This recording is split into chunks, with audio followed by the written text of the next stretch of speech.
Hello students, मैं हूं प्रशांत तिवारी और आप देख रहे हैं जी स्क्वायर। आज के इस वीडियो में मैं आपको बताने वाला हूं कि सर्ट्स क्या होते हैं। अपने लास्ट वीडियो में मैंने आपको बताया था कि रेशनल नंबर्स क्या होते हैं, इर्रेशनल नंबर्स क्या होते हैं। तो आज हम पढ़ेंगे कि सर्ट्स क्या होते हैं। ठीक है, तो सबसे पहले शुरू करते हैं सर्ट्स।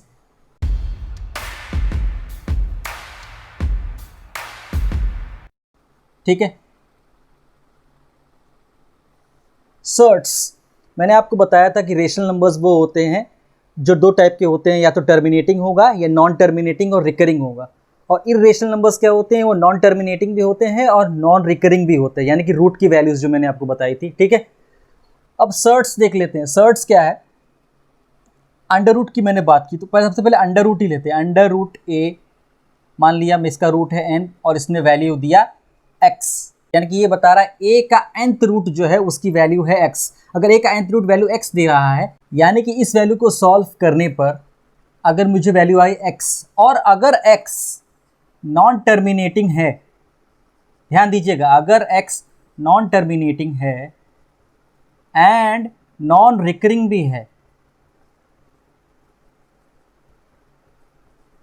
नॉन टर्मिनेटिंग और नॉन रिकरिंग, यानी कि डेसिमल के बाद जो नंबर आएगा वो किसी भी पैटर्न में रिपीट नहीं होगा। पहली बात तो वो एंड नहीं होगा, टर्मिनेट नहीं होगा, और नॉन रिकरिंग यानी कि उसका पैटर्न रिपीट नहीं होगा। फिगर्स के जो पैटर्न होंगे वो रिपीट नहीं होंगे। अब मैंने आपको बताया फिगर्स के पैटर्न रिपीट नहीं होंगे, तो यानी कि वो इर्रेशनल होगा। और ऐसे ही रूट को, एक इर्रेशनल रूट को हम सर्ड कहते हैं। ठीक है, ऐसा जो नॉन टर्मिनेटिंग और नॉन रिकरिंग वैल्यूज देगा, ऐसे ही रूट को हम सर्ड कहते हैं। ठीक है, और इस रूट में इस n को हम कहते हैं order of surd. Order of surd, इस रूट की वैल्यू को जो है साइन, इसको हम कहते हैं रेडिकल साइन। रेडिकल साइन, ठीक है। और ए को हम कहते हैं रेडिकेंड। क्या कहते हैं? रेडिकेंड। ए को रेडिकेंड कहते हैं, ये रूट की साइन है, उसे रेडिकल साइन कहते हैं।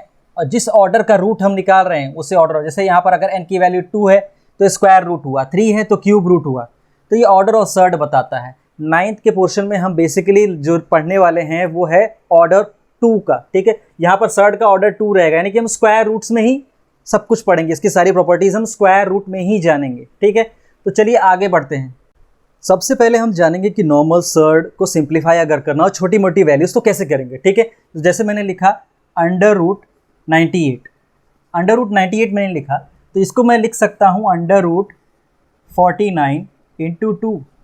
और मुझे पता है कि 49 किसका स्क्वायर है? 7 का स्क्वायर है। 7 का स्क्वायर है तो 7 बाहर आ जाएगा, इसे मैं लिख सकता हूँ 7 का स्क्वायर इंटू 2, जिसमें से 7 बाहर आ जाएगा, तो सिंप्लीफाई होके 98 क्या आ गया? 7 रूट 2 आ गया। ये चीज़ समझना बहुत ज़रूरी है। ऐसे बहुत सारे वैल्यूज़ आएंगे जिसमें हमको सिंप्लीफाई करके निकालना पड़ेगा कि फाइनल वैल्यूज़ क्या आती है। आगे बढ़ते हैं, लाइक सर्ट्स क्या होते हैं? लाइक सर्ट्स या सिमिलर सर्ट्स हम किसे कहते हैं? मैंने अभी आपको बताया कि इसे रेडिकेंड कहते हैं, इसे ऑर्डर ऑफ सर्ट कहते हैं, और इस साइन को रेडिकल साइन कहते हैं, अंडर रूट के इस साइन को। ठीक है, दो सर्ड जिनके रेडिकेंड सेम हो और ऑर्डर सेम, ध्यान देना, ऑर्डर ऑफ सर्ट अगर सेम है और रेडिकेंड अगर सेम है तो हम कहेंगे वो लाइक सर्ट्स में आ जाते हैं। जैसे मैंने लिखा 5 रूट 2 एंड 3 रूट 2, ये दोनों स्क्वायर रूट हैं, ऑर्डर 2 है, जो हम पढ़ने वाले ऑर्डर 2 ही हम पढ़ेंगे 9th में। ठीक है, और रेडिकेंड क्या है? 2। दोनों की ए की वैल्यू यहाँ पर क्या आ गई? 2, यानी कि ये लाइक सर्ट है। लाइक सर्ट की खासियत क्या है? लाइक सर्ट पर हम कुछ प्रॉपर्टीज़ प्ले कर सकते हैं, जैसे कि प्लस की, माइनस की, डिवीजन की, मल्टीप्लिकेशन की, ये इनके ऊपर हम अप्लाई करते हैं। प्लस कर सकते हैं, माइनस कर सकते हैं, डिवीजन कर सकते हैं, मल्टीप्लाई कर सकते हैं इन लाइक सर्ट्स, जिसका कि रेडिकेंड सेम होता है। याद रखिएगा, ये सेम होना ही चाहिए। ठीक है, चलिए आगे बढ़ते हैं कि कैसे हम जानेंगे कि कौन सा सर्ट बड़ा है, कौन सा सर्ट छोटा है। हाउ टू कंपेयर कि कौन सा सर्ट बड़ा है और कौन सा सर्ट छोटा है। चलिए देखते हैं कंपैरिजन कैसे करेंगे। कंपैरिजन कैसे करेंगे सर्ट्स का? अगर मैंने आपको बोला 5 रूट 2 एंड 3 रूट 7, इसमें से कौन बड़ा है और कौन छोटा है? सबसे सिंपल ये है कि अगर मैंने आपको बोला 2 और 3 में कौन बड़ा है, सीधी सी बात है भाई, 3 बड़ा है। ठीक है, अगर मैं स्क्वायर कर दूं, 2 का स्क्वायर 4 कर दिया, 3 का स्क्वायर 9 कर दिया, तो भी क्या बड़ा है? यही बड़ा है। यही हम इसमें करेंगे। हम इस दोनों को क्या कर देंगे, बोथ साइड स्क्वायर कर देंगे। बोथ साइड स्क्वायर क्यों करेंगे, ताकि ये रूट हट जाए। ठीक है, अगर मैंने बोथ साइड स्क्वायर कर दिया तो ये क्या आ जाएगा, 5 का स्क्वायर 25 और √2 का स्क्वायर 2, तो 5 2 ज़ा 10 और ये 5 का स्क्वायर हो गया 25, यानी कि 5 2 ज़ा 10, 5 ज़ा 50, और ये क्या हो जाएगा, 3 का स्क्वायर 9, √7 का स्क्वायर 7, तो 9 7 ज़ा 63। कौन बड़ा हो गया, सिंपल सी बात है। इससे क्लियर हो जाएगा कि कौन बड़ा है। 5√2 और 3√7 में कौन बड़ा है, 3√7 बड़ा है।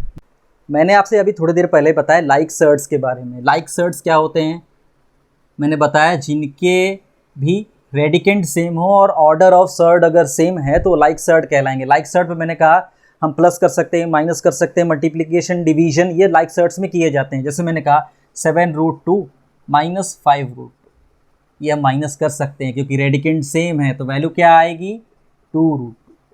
√2 सेम रहेगा, कॉमन हो जाएगा, 7 - 5 2 आ जाएगा। ऐसे मैंने अगर कहा आपको 7√2 प्लस 6√2, तो ये क्या आ जाएगा, 13√2। सॉल्व होके जो आंसर आएगा सिर्फ ये प्लस होंगे क्योंकि ये तो कॉमन है। ठीक है, इसके अलावा अगर मैं आपको बताऊं मल्टीप्लिकेशन करने के लिए कि 3√2 इंटू 4√2, तो 3 4 ज़ा क्या होगा 12, और √2 इंटू √2 क्या हो जाएगा, 2 आ जाएगा। 4 3 ज़ा 12, 2 ज़ा 24। आपने देखा, जब भी हमने दो सर्ड को मल्टीप्लाई किया तो हमें जो वैल्यू आई वो फिर इरेशनल नहीं रह गई, वो सर्ड नहीं रह गई, वो क्या बन गई, एक रेशनल वैल्यूज बन गई। चलिए सिंप्लीफिकेशन की अगर मैंने बात की तो सिंप्लीफाई कैसे किया जाता है इसको समझने के लिए एक क्वेश्चन देख लेते हैं। ठीक है, √125 एग्जाम्पल डिवाइडेड बाय √50। आपको क्वेश्चन ऐसा आएगा, ये आपके एक्सरसाइज का ही क्वेश्चन है, आपको क्वेश्चन ऐसा आएगा कि इसे सिंपलेस्ट फॉर्म में लिखिए। आपको बेसिकली सॉल्व क्या करना है, सर्ड्स को सॉल्व करना है। इसको आप तोड़िए, ऐसे देखिए कि मैक्सिमम टू मैक्सिमम हम रूट कितना बाहर निकाल सकते हैं। 125 को मैं क्या लिख सकता हूँ, 25 × 5 लिख सकता हूँ, और इसको क्या लिख सकता हूँ, 50 को 25 × 2। दोनों में कॉमन एक चीज़ बाहर आ रही। ठीक है, ये अंडर रूट अभी भी है और ये अंडर रूट अभी भी है। 25 क्या है, 5 का स्क्वायर, ये 25 क्या है, 5 का स्क्वायर, ये बाहर आ जाएगा। क्या हो जाएगा, 5√5 डिवाइडेड बाय 5√2। सॉल्व करेंगे तो क्या आ जाएगा, √5 डिवाइडेड बाय √2। √5 डिवाइडेड बाय √2 आ गया। ठीक है, ये आपका आंसर। मैंने किया क्या, सिंप्लीफाई किया, उसको तोड़ा ऐसे फॉर्म में कि मैक्सिमम जो स्क्वायर है वो मैंने बाहर ले लिया, यानी कि सारे के सारे स्क्वायर मैंने बाहर लिए और फिर जो आंसर बचा वो मेरा फाइनल आंसर। तो अगला क्वेश्चन है √54 डिवाइडेड बाय √27। ये भी आपकी एक्सरसाइज का ही क्वेश्चन है। ठीक है, इसको सॉल्व करेंगे। अगर हम ध्यान देंगे तो 54 जो है वो 27 का जस्ट डबल है। हम इसको ऐसे लिख सकते हैं, होल रूट बना के, पूरा रूट के अंदर ही आ जाएगा अपॉन 27। काटा मैंने, वैल्यू क्या आ जाएगी, रूट। सिंपल, 27 2 ज़ा 54 होता है। आप वैसे भी काट सकते हैं, 9 3 ज़ा एंड 9 6 ज़ा, फाइनल आंसर वही आएगा। ठीक है, चलिए नेक्स्ट देखते हैं, रैशनलाइजेशन ऑफ सर्ड। किसी भी सर्ड को रेशनलाइज कैसे करेंगे। सर्ड को रेशनलाइज करने का मतलब है उस पर से अंडर रूट हट जाना। अगर मैंने कहा कि 3√2 है, इसका रैशनलाइज फैक्टर निकालने के लिए, ठीक है, रैशनलाइज करने वाला फैक्टर निकाले। Find the factor of rationalisation for 3√2। Factor of rationalisation for 3√2, यानी सिर्फ अगर मैं √2 से मल्टीप्लाई कर दूं तो ये रेशनलाइज हो जाएगा। 3√2 × √2, 2 आ जाएगा, और 3 2 ज़ा 6। तो 3√2 का रेशनलाइज फैक्टर अगर मैं कहूँ, सिंपल रेशनलाइज करने वाला फैक्टर, तो वो √2 होगा। करने को मैं ये भी कर सकता हूँ कि 3√2 को अगर मैं 4√2 से मल्टीप्लाई कर दूँ, 6√2 से मल्टीप्लाई कर दूँ, कोई भी ऐसा नंबर हो जो √2 के साथ मल्टीप्लिकेशन में हो, मैं इसके साथ मल्टीप्लाई कर दूँ तो ये रेशनलाइज ही हो जाएगा। यानी कि जो नंबर आएगा वो एक रेशनल नंबर रहेगा, उसमें रूट नहीं रह जाएगा। लेकिन हम सिंपलेस्ट रेशनलाइजेशन फैक्टर की बात अगर करेंगे तो सेम वही रूट वैल्यू मल्टीप्लाई करेंगे तो रूट हट जाएगा और सिंपल वैल्यू आएगी जो रेशनल रहेगी। ठीक है, तो रेशनलाइजिंग फैक्टर क्या होता है, रेशनलाइजिंग फैक्टर वो हुआ किसी भी सर्ड का, उसकी रूट की वैल्यू को ही जो उससे मल्टीप्लाई कर देंगे तो यही उसका रेशनलाइजिंग फैक्टर हो जाएगा। ठीक है, तो चलिए देखते हैं कि डिनोमिनेटर को कैसे रेशनलाइज करते हैं। सबसे पहला एग्जांपल जो मैंने आपको कहा उसके लिए ये है 6/9√3, ये भी आपके एक्सरसाइज का ही क्वेश्चन है, ठीक है। 6/9√3, इसमें से हमको डिनोमिनेटर रेशनलाइज करना है, यानी कि डिनोमिनेटर में रेशनल वैल्यूज़ होनी चाहिए, रूट की वैल्यूज़ नहीं होनी चाहिए, ठीक है। सिंपल क्या करेंगे, हमें पता है किसी भी अगर हम फ्रैक्शन की बात करें, उसमें से अगर मैं ऊपर और नीचे दोनों सेम चीज़ से मल्टीप्लाई या डिवाइड कर दूं तो फ्रैक्शन पे फ़र्क नहीं पड़ता। मैं क्या करूंगा, इसका रेशनलाइजिंग फैक्टर क्या होगा, √3। अगर मुझे नीचे से √3 हटाना है तो उसका सिंपलेस्ट रेशनलाइजेशन फैक्टर क्या होगा, √3। इसको सॉल्व करके क्या आ जाएगा ऊपर, 6√3 डिवाइडेड बाय 9 × 3, ठीक है। सॉल्व करेंगे, 3 1 ज़ा 3 2 ज़ा, आंसर आ जाएगा 2√3/9।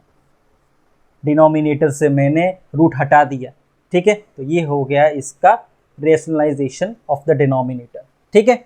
इस तरह के क्वेश्चन आपके एक्सरसाइज में और भी हैं, मैंने एक क्वेश्चन लेके बताया है, आप सब पर यही चीज सेम चीज अप्लाई करिए, आपको आंसर जरूर आएगा, ठीक है।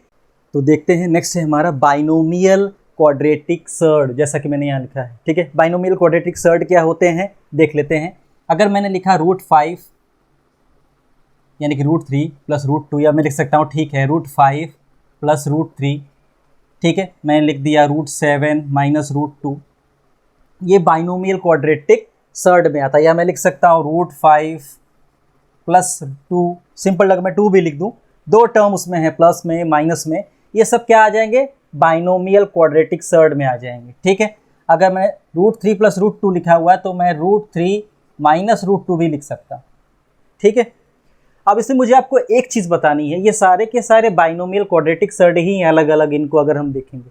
लेकिन अगर हम देखें √3 + √2 और √3 - √2, ठीक है। अब ये √5 + √3 है, अगर मैंने लिख दिया √5 - √3, तो ऐसे दो क्वाड्रेटिक सर्ड अगर जिसको हम मल्टीप्लाई करें तो अपने आप को रेशनलाइज कर लेंगे, यानी कि उनकी क्या हो जाएगी, सर्ड की प्रॉपर्टी खत्म हो जाएगी, अंडर रूट उस पर से चला जाएगा।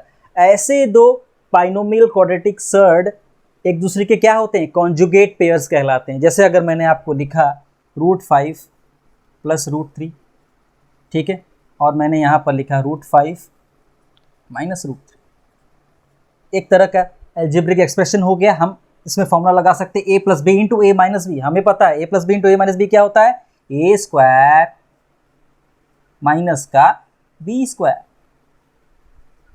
क्या आ जाएगा बताइए, √5 का स्क्वायर आ जाएगा 5 और √3 का स्क्वायर हो जाएगा 3, सॉल्व करके आंसर आ जाएगा 2।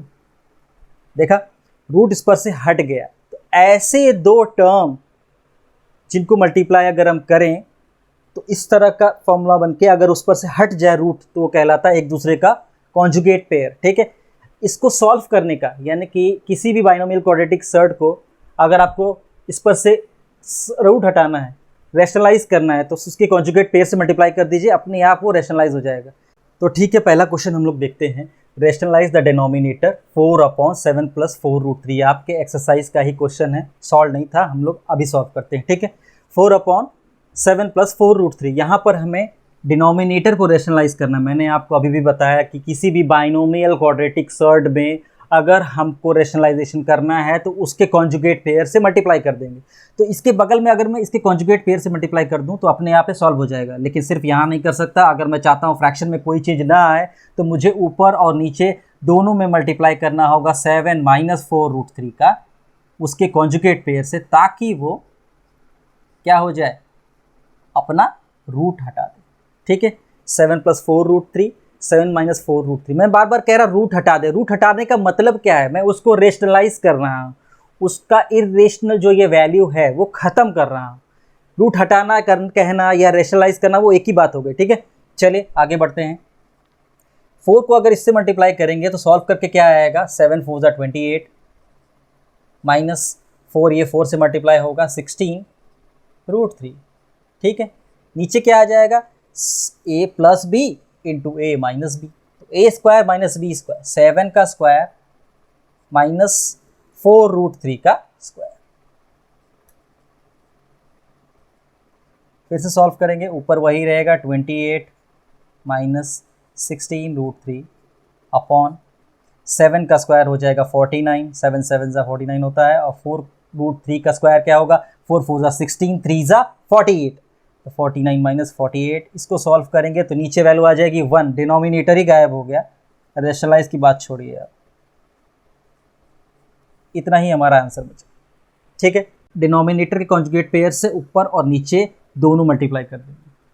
इससे क्या होगा, फ्रैक्शन पे भी फर्क नहीं पड़ेगा और रिजॉल्व होके हमारा डिनोमिनेटर रेशनलाइज हो जाएगा। ठीक है, अगला क्वेश्चन देखते हैं। Same rationalise the denominator √5 minus √3 upon √5 plus √3। हमें क्या करना है, डिनोमिनेटर को रेशनलाइज करना है। मुझे अभी भी मैंने आपको बताया डिनोमिनेटर को रेशनलाइज करना है तो उसके कॉन्जुगेट पेयर से ऊपर नीचे मल्टीप्लाई कर देंगे। ठीक है, तो आगे बढ़ते हैं।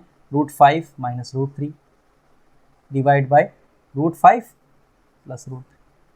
अब डिनोमिनेटर का कॉन्जुगेट पेयर क्या होगा, √5 प्लस √3 का हो जाएगा √5 माइनस √3, इससे मल्टीप्लाई कर देंगे। √5 माइनस √3 अपॉन √5 माइनस √3।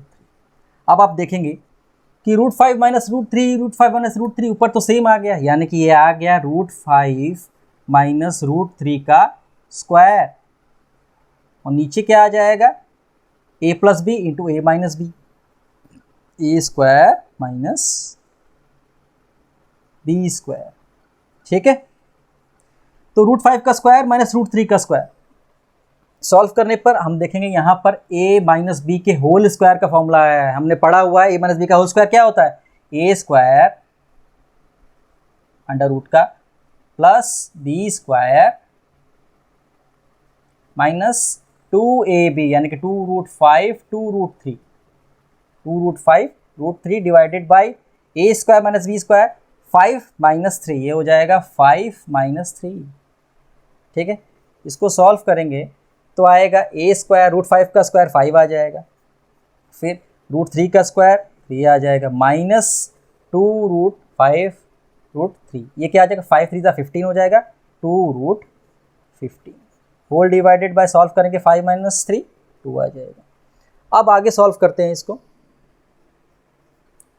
ये सॉल्व करके आ जाएगा 5 प्लस 3 8 माइनस 2√15 डिवाइडेड बाई 2। अब अगर इसमें हम देखेंगे तो ऊपर हम 2 कॉमन ले सकते हैं। ठीक है, 2 मैंने कॉमन लिया तो ये आ गया 4 माइनस √15 होल डिवाइडेड बाई 2, ये 2 से 2 कैंसिल, तो हमारा आंसर क्या आया आपका 4 minus √15 is the final answer.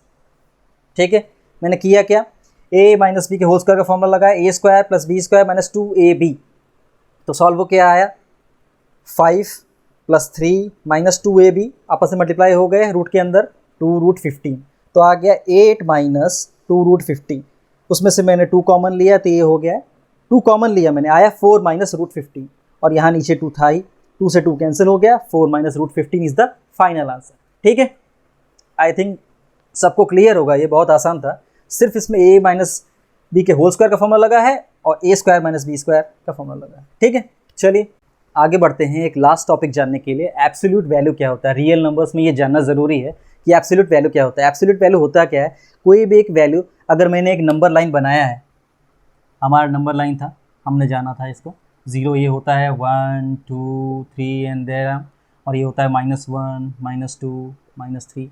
तो एब्सोल्यूट वैल्यू क्या होती है, एब्सोल्यूट वैल्यू वो होती है जो ओरिजिन से 0 से किसी भी पॉइंट का डिस्टेंस बताती है। अगर डिस्टेंस बता रही तो डिस्टेंस क्या होगा, हमेशा पॉजिटिव होगा, इसलिए कहा जाता है absolute value can never be negative. मेरी बात को ध्यान दीजिएगा, एब्सोल्यूट वैल्यू, अगर कोई भी वैल्यू x है उसका एब्सोल्यूट वैल्यू बोलेंगे, एब्सोल्यूट वैल्यू बोलेंगे, या फिर एब्सोल्यूट वैल्यू को कहा जाता है modulus of x, and modulus of x can never be negative. ठीक है, मॉडुलस ऑफ x को हम ऐसे भी डिनोट करते हैं ऐसे, ये बताता है कि x की वैल्यू कभी भी नेगेटिव नहीं होगी। अगर मैंने आपसे कहा कि आपका वैल्यू आ गया 2 - 3 मॉडुलस, ठीक है 2 - 3, अगर ये सॉल्व होके आएगा -1, जिसके ऊपर मॉडुलस लगा हुआ है उसकी वजह से ये 1 हो जाएगा, जो बताएगा डिस्टेंस 1 है।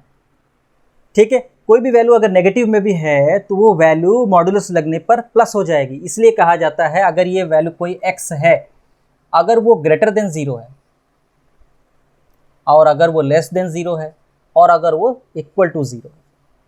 अगर ग्रेटर देन 0 है तो पॉजिटिव रहेगी, और लेस देन 0 है तो भी पॉजिटिव रहेगी, और 0 है तब तो 0 ही रहेगी, यानी कि डिस्टेंस 0 से कुछ भी नहीं। ठीक है, तो चलिए एक्सरसाइज का एक क्वेश्चन दिया हुआ है, पहले उसको देख लेते हैं। इससे हमको क्लियर हो जाएगा कि मॉडुलस कैसे सॉल्व किया जाता है। ठीक है, तो मैंने लिखा 7 माइनस 2x का मॉडुलस इज इक्वल टू 5। ये 17 नहीं है, मॉडुलस 7 माइनस 2x का मॉडुलस इज इक्वल टू 5, यानी कि 7 माइनस 2x जो मॉडुलस वैल्यू है वो पॉजिटिव भी हो सकती है, नेगेटिव भी हो सकती है, लेकिन सॉल्व होके हमेशा क्या आना चाहिए, पॉजिटिव ही आना चाहिए। मैंने आपको अभी बताया अगर वो ग्रेटर देन 0 है तो पॉजिटिव है, ये लेस देन 0 है तो भी मॉडुलस ऑफ x क्या होगा, हमेशा पॉजिटिव होगा। ठीक है, चलिए सॉल्व करते हैं। तो यानी कि दो कंडीशन बनेगा, एक तो ये कि 7 minus 2x is equal to plus 5, और दूसरा कंडीशन बनेगा 7 minus 2x is equal to minus. ठीक है, तो चलिए सॉल्व करते हैं, अभी पता चल जाएगा कि x की वैल्यू पॉजिटिव ही रहती है कि नहीं। ठीक है, मैंने सॉल्व किया, 2x को वहाँ ले गया, 5 को यहाँ लाया, 7 minus 5 is equal to 2x, 5 यहाँ आ गया तो माइनस 5 हो गया, माइनस 2x वहाँ गया तो प्लस 2x हो गया, ये हो गया 2 इज इक्वल टू 2x, तो यानी कि x की वैल्यू क्या आ गई 1, ये पॉजिटिव वैल्यू दिया। दूसरा देखते हैं, वापस 7 minus 2x is equal to minus 5 अब यहाँ आ गया तो ये हो गया 7 plus 5 is equal to minus 2x वहाँ आ गया 2x हो गया, 7 प्लस 5 12 आया और ये 2x, तो x की वैल्यू क्या आ जाएगी 2 6, यानी कि x की वैल्यू 6 है। दोनों केस में आपने देखा ये दोनों ही पॉजिटिव वैल्यूज है, ये बताता है कि मॉडुलस हमेशा एकदम पॉजिटिव वैल्यूज ही देगा। ठीक है, ये क्वेश्चन था, सॉल्व करके मैंने आपको बताया कि कैसे सॉल्व किया जाता है। अगर आपको कभी आ गया कि सॉल्व द मॉडुलस दिस, तो हम दो कंडीशन लेके सॉल्व करेंगे और ये बताएंगे x की वैल्यू 1 होगी और x की वैल्यू 6 होगी, तो उस पर ये मॉडुलस हमेशा फॉलो करेगा। ठीक है, समझ में आया? चलिए, तो आज के लिए बस इतना ही। एक्सरसाइज के बाकी सारे क्वेश्चंस भी आप लोग लगाइए, जो भी क्वेश्चंस आपके एक्सरसाइज में आपको लगता है टफ है तो आप कमेंट कर सकते हैं, पूछ सकते हैं। मैं यही कहूँगा कि मैक्सिमम टू मैक्सिमम क्वेश्चंस को लगाइए, और अगर आपको नहीं आता है तो बेझिझक पूछिए।